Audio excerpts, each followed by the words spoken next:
Right. Sylvester, chapter 11. Okay, so Sylvester, when presently applied to, gave his support to both contestants.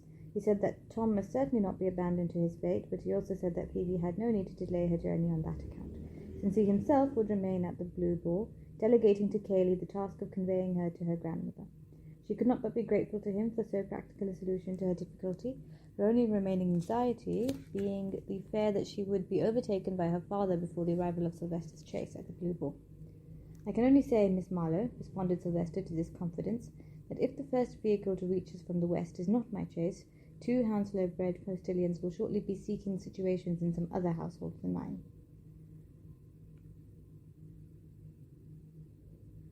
In fact, his chaise arrived 2 days later, within a very short time of the snow ceasing to fall. Since it had taken the postilions more than 2 hours to accomplish the stage between Marlborough and Hungerford, Swale's graphic description of the perils overcome in the cause of duty were not needed to convince Phoebe that the condition of the road was still too bad to make her father's appearance on the scene anything but a remote contingency. Sylvester sent his chaise on to the halfway house, a couple of miles up the road, but kept Swale at the Blue Boar. Swale, discovering that he must share a bedchamber with Cayley and eat all his meals in the kitchen, was so affronted that he hovered for as much as 30 seconds on the brink of tendering his resignation to his noble employer. He bowed swiftly when commanded to wait upon Mr. Ord, and sought solace for his lacerated sensibilities in treating that helpless young gentleman with such meticulous politeness that Tom was very soon begging Sylvester to leave him to the less expert but less intimidating ministrations of will scaling. Tom's shyness of Sylvester had not survived 48 hours of depending upon him for his every need, and within an hour of having lodged his laughing complaint with him, he was taking him roundly to task for having acted upon it in an ill-judged manner.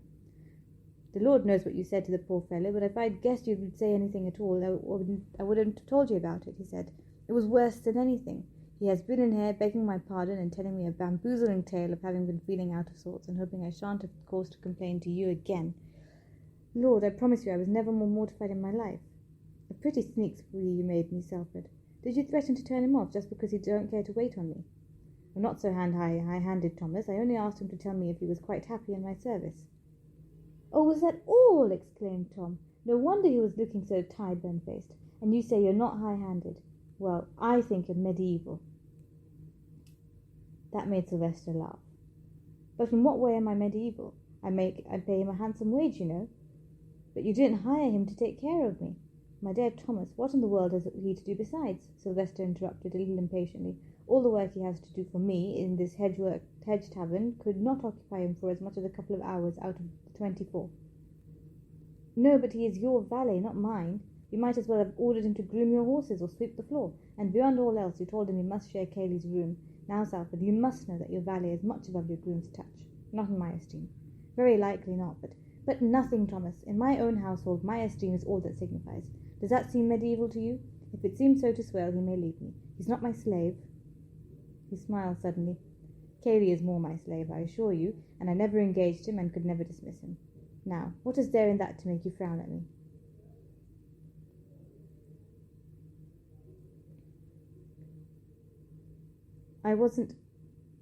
I can't explain it, only my father always says one should take care not to offend the sensibilities of inferior persons, and though I dare say you didn't intend to do so, it does seem to me as if— But I should not say so," Tom ended rather hurriedly. "Well, you have said so, haven't you?" said Sylvester, quite gently, but with the smile hardening on his lips. "I beg your pardon, sir." Sylvester made no reply to this, but remarked in a thoughtful tone, "To have become acquainted with you and Miss Marlowe ought to be doing me a great deal of good, I hope. What a number of faults I have of which I was never previously made aware." "I don't know what more I can do than beg your pardon," Tom said stiffly. "Why, nothing, unless you like to instruct me how I should treat my servants." He paused as Tom looked at him with belligerence in his eyes, and his lips very resolutely closed, and said quickly, "Oh no, what an unhandsome thing to say to you. Forgive me, I didn't mean it." There could be no resisting that coaxing note, or the softened expression, half contrite, half quizzical, that put to rout the satyr look. Tom had been conscious of a thin film of ice behind which Sylvester had seemed to withdraw. He had resented it, but it had melted and he found himself no longer angry, but stammering, "Oh, stuff. Besides, I had no business to be criticising you Sorry. Particularly, he said rather naively, when you have been so devilish kind to me.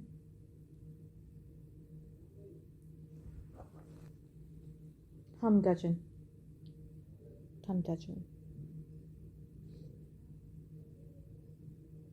No, it ain't. What's more, if you mean to be a dead bore, Thomas, I'm off, Sylvester interrupted. And let me tell you that if you are trying to turn me up sweet, you'll be speedily bowled out.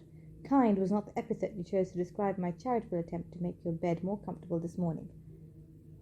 Oh, well, I see I can't please you, Tom said, grinning. First I'm ungrateful, and now I'm a dead bore. But I'm not ungrateful, you know. I thought the trap was down when you arrived here, and so it was, for I'm in no case to help Phoebe. But you mean to do so, don't you? Do I?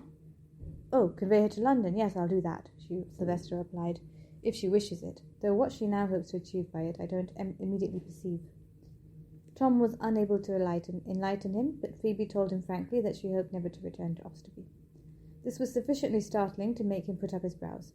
She said, her eyes searching his face, My grandmother told me once that she wished she might have me to live with her, had always wished it. Only when my mother died it was not possible, for some cause or another, for her to make that offer to Papa. And then, you know, he married Mamma, which made it, she thought, unnecessary as well as grossly uncivil to remove me from Osterby. A slight sardonic gleam of amusement flickered in his eyes. But she did not last year invite you to remain with her, he suggested. A look of anxiety came into her face. Her eyes, still fixed on him, seemed to sequester him. She said, No, but she thought Sir Henry Halford warning her against my any unusual exertion. Well, she thought it not right to ask Papa to leave me in her charge, since she is unequal to the task of taking me to balls, but I am sure she didn't perfectly enter into my sentiments upon that head. I don't care for balls or fashionable life. At least it wasn't very agreeable when I went out with my Aunt Ingham, for she is excessively good-natured, and doesn't scold, although at least it was very agreeable when I went out. She doesn't scold or watch on all the time, but indeed I don't hanker after gaiety, and although at that time it didn't occur to me to ask her if I might live with her, when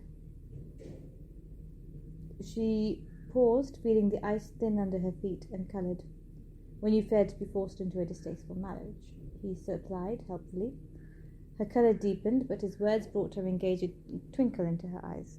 Well, yes, she acknowledged. When that happened, I suddenly thought that if Grandmamma would let me reside with her, I need not be a trouble, but on the contrary useful, perhaps. And in any event, it won't be so very long now before I come of age, and then I believe the case will be quite altered, and I need not be a charge on no one. He instantly suspected her of having formed an attachment for some hopeless ineligible, and asked her bluntly if she had matrimony in view. Matrimony?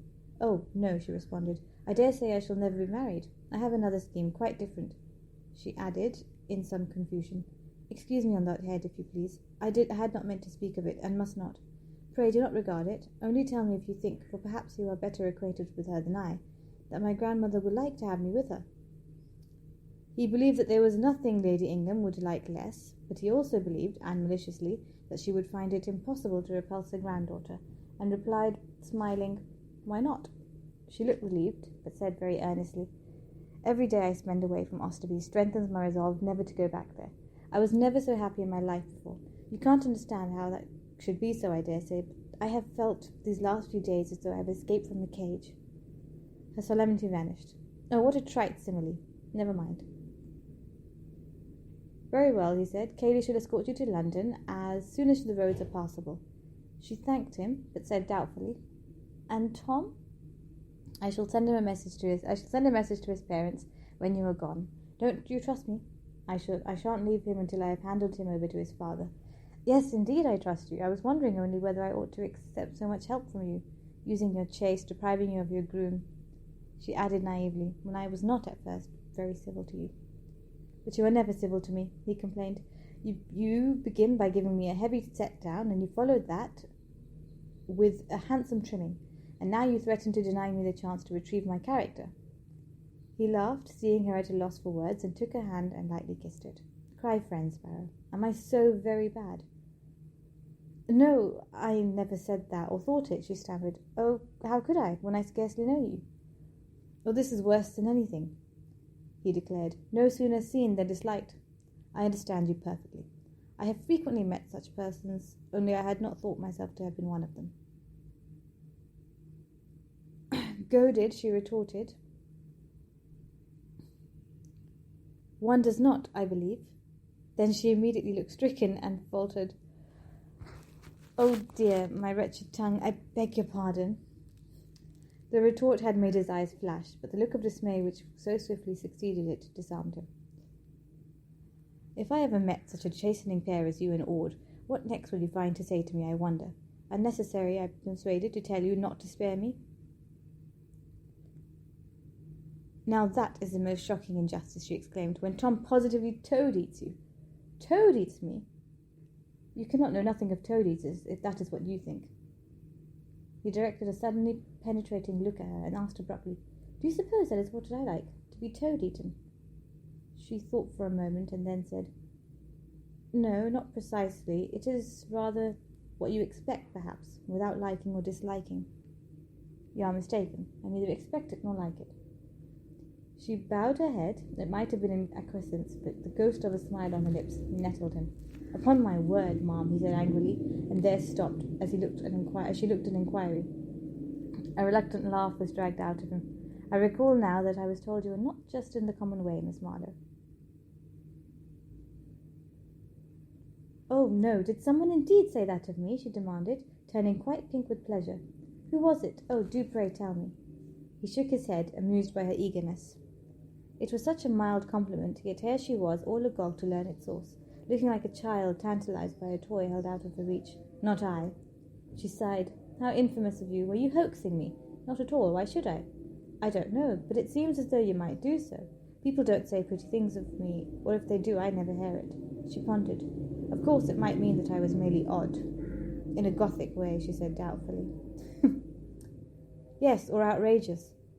No, she decided, it couldn't have meant that, because I wasn't outrageous when I went to London. I behaved with perfect propriety and insipidity. You may have behaved with propriety, but insipidity I cannot allow. Well, you thought so at the time, she said tartly, and to own the truth, I was insipid. Mamma was watching me, you see. He remembered how silent and stupid she had appeared at Osterby, and said, Yes, you must certainly escape from her, but not on the common stage, and not unescorted. Is that agreed? Thank you, she replied meekly. I own it will be more comfortable to travel post.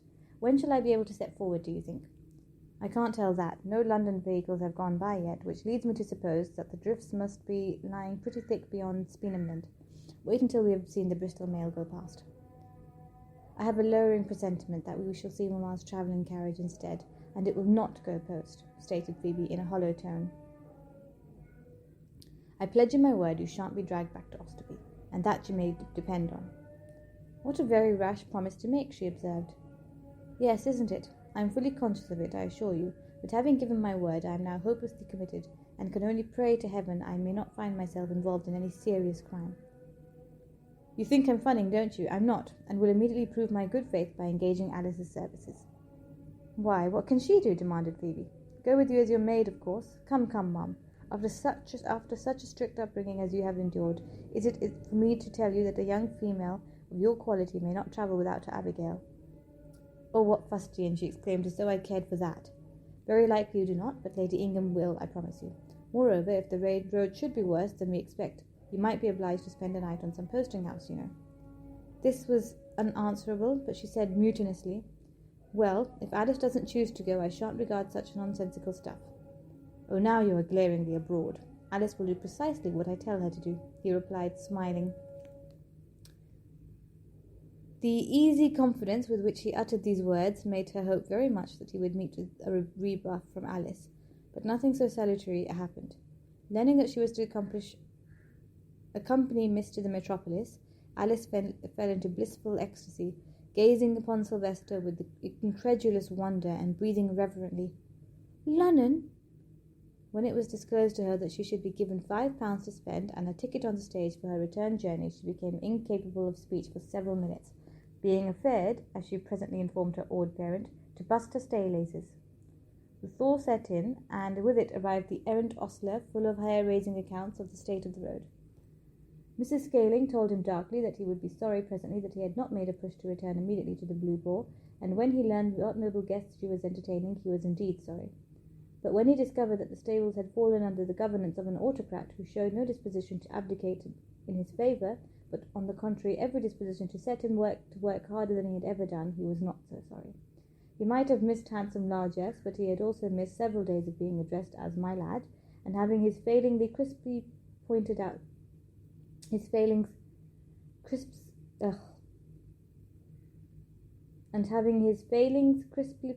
to him, and being commanded to perform all over again such tasks as Cayley considered him to have scamped. Nor were his affronted sensibilities soothed by the treatment he received at Swell's hand. Swell was forced to eat his dinner in the kitchen amongst the vulgar, but no power known to man could force him to notice the existence of a common ostler. So aloof was his demeanour, so disdainful his glance, that the ostler at first mistook him for his master. He discovered later that the Duke was more approachable. The first vehicles to pass the inn came from the west, a circumstance which made Phoebe very uneasy, but a day later the Bristol mail went by, at so unusual an hour that Mrs. Scaling said they might depend upon it the road was still mortal bad to the eastward. Likely as they've been 2 days or more getting here, she said. They do be saying at the tap there's been nothing like it since 4 years ago, where the river froze over in London town, and they had bonfires in it and a great fair, and I don't know what all. I shouldn't wonder at it, miss, if you was to be here for another senate, she added hopefully. Nonsense, said Sylvester when this was reported to him. What they say in the tap need not cast you into despair. Tomorrow I'll drive you to Speenhamland and discover what the mail coachmen are saying. If it doesn't freeze again tonight, amended Phoebe, a worried frown between her brows. It was shockingly slippery this morning, and you will have had enough to do in holding those grazer bills without having that added to it. I could not reconcile it with my conscience to let you set forth in such circumstances. Never, declared Sylvester, much moved, did I think to hear you express so much solicitude on my behalf, ma'am. Well, I can't but see what a fix we should be in if anything should happen to you, she replied candidly. The appreciative gleam in his eyes acknowledged a hit, but he said gravely, The charm of your society, my sparrow, lies not in knowing what you will say next, lies in not knowing what you will say next, though one rapidly learns to expect the worst. It did not freeze again that night, and the first news that greeted Phoebe when she peeped into Tom's room on her way downstairs to breakfast was that he had heard a number of vehicles pass the inn, several of which he was sure came from the east. This was presently confirmed by Mrs. Scaling, who said, however, that there was no telling whether they had come from London or from no farther afield than Newbury. She was of the opinion that it would be unwise to venture on such a hazardous journey until the snow had entirely gone from the road, and was regaling Phoebe with the horrid story of 3 outside passengers on the stagecoach who had died of the cold in just such weather, when Sylvester arrived on the scene, and put an end to this daunting history by observing that since Miss Phoebe was not proposing to travel to London on the roof of a stagecoach, there was no need for anyone to feel apprehensive on her account. Mrs. Scaling reluctantly conceded this point, but warned his Grace that there was a dangerous gravel pit between Newbury and Reading, very hard to see when there had been heavy snowfalls. Like the coffee pot, said Sylvester acidly. I don't see that at all, and I should wish to do so immediately, if you please. This had the effect of sending Miss Scaling scuttling off to the kitchen. Do you suppose there really is any danger of driving in a gravel pit, sir? Asked Phoebe. No. I must say it sounds very unlikely to me, but Mrs. Scaling merely thinks that the longer she can keep his head, the better it will be for her, he interrupted. Well, you need not snap my nose off, countered Phoebe, mainly because he had come down hours before you are used to do. I beg your pardon, ma'am, he said frigidly. It's of no consequence at all, she assured him, smiling kindly at him. I dare say you are always disagreeable before breakfast. Many people are, I believe, and cannot help themselves, try as they will. I don't mean to say that you do try, of course. Why should you, when you are not obliged to be conciliating? It was perhaps fortunate that the entrance of Alice at this moment obliged Sylvester to swallow the retort that sprang to his lips. By the time she had withdrawn again, he had realized, with far less incredulity than he would have felt a week earlier, that Miss Marlowe was being deliberately provoking, and he merely said, Though I may not be obliged to conciliate, you should reflect, ma'am, that it is otherwise with you. I rose at this unreasonable hour, wholly on your behalf, that I might yet decide not to go to Newbury after all. Oh, you are capricious as well, asked Phoebe, raising eyes of innocent inquiry to his face. As well as what? Demanded Sylvester. He saw her lips part and added hastily, "No, don't tell me. I can hazard a tolerably accurate conjecture, I imagine." She laughed and began to pour out the coffee.